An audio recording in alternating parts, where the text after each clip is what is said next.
भरोसे की ताकत। एक छोटे से गांव में एक लड़का रहता था जिसका नाम अर्जुन था। वह पढ़ाई में बहुत होशियार नहीं था, लेकिन मेहनती जरूर था। गांव के स्कूल में पढ़ते समय अक्सर उसे शिक्षक और अन्य बच्चे ताना मारते कि वह कभी कुछ नहीं कर पाएगा। एक दिन स्कूल में प्रतियोगिता हुई गणित की चुनौती। अर्जुन का मन हुआ कि वह भी भाग ले, लेकिन दोस्तों ने कहा, तू क्या करेगा, तुझसे तो 2 और 2 भी नहीं जोड़ते। अर्जुन चुप रहा, लेकिन अंदर ही अंदर उसने तय कर लिया कि वह मेहनत करेगा और अपने आप को साबित करेगा। अर्जुन ने अगले 1 महीने तक हर दिन देर रात तक अभ्यास किया। वह अपने शिक्षक से सवाल पूछता, गणित की किताबें पढ़ता और अपनी गलतियों से सीखता। उसके माता पिता ने भी उसका हौसला बढ़ाया। प्रतियोगिता का दिन आया। गांव के सभी छात्र बड़ी उम्मीदों के साथ आए थे। अर्जुन थोड़ा नर्वस था, लेकिन उसने खुद से कहा, मैंने मेहनत की है, मैं कर सकता हूँ। प्रतियोगिता शुरू हुई और सभी बच्चों ने प्रश्न हल करना शुरू किया। अर्जुन ने धैर्य से एक एक सवाल हल किया। जब परिणाम घोषित हुए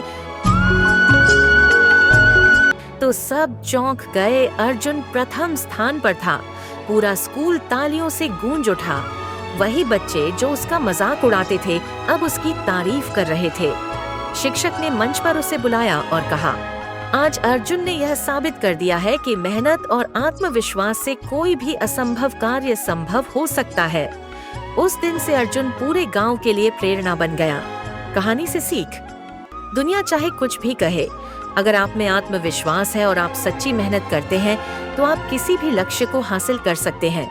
खुद पर भरोसा सबसे बड़ी ताकत है। राजू एक बहुत ही ईमानदार लड़का था।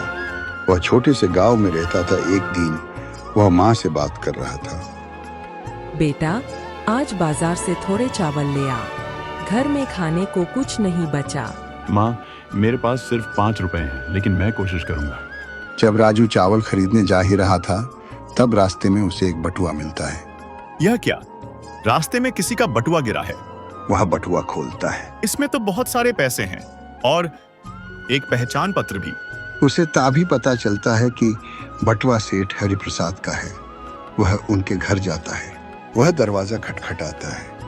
कौन है? सेठ जी, ये आपका बटुआ है, मुझे रास्ते में मिला। अरे हाँ बेटा, यही है। इसमें तो हजारों रुपए थे। तुमने इसे लौटाकर बहुत बड़ा काम किया। यह मेरा नहीं था सेठ जी। किसी और की चीज को रखना पाप होता है। मैं तुम्हारी ईमानदारी से बहुत प्रभावित हूँ। चलो, राजा साहब को भी बताना चाहिए। तभी सेठ हरिप्रसाद और राजू राजा के पास जाने लगते हैं। महाराज, यह बालक बेहद ईमानदार है।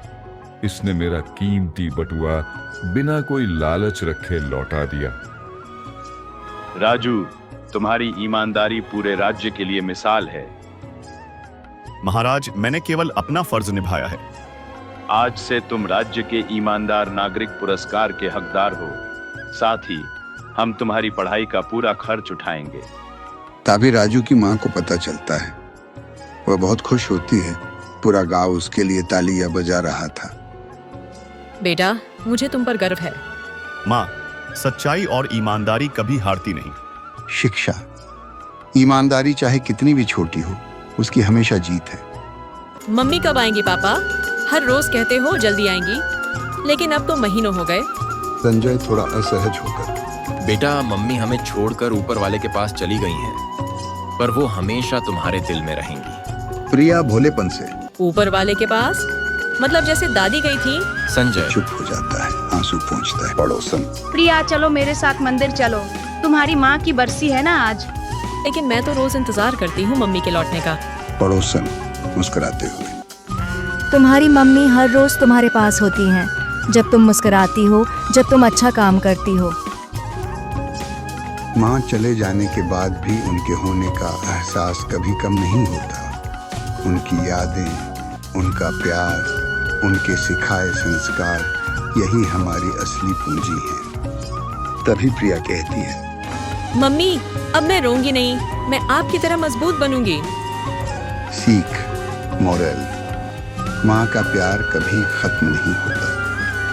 वह भले ही इस दुनिया में न हो, लेकिन उसकी यादें और संस्कार हमें जीवन भर मार्ग दिखाते हैं।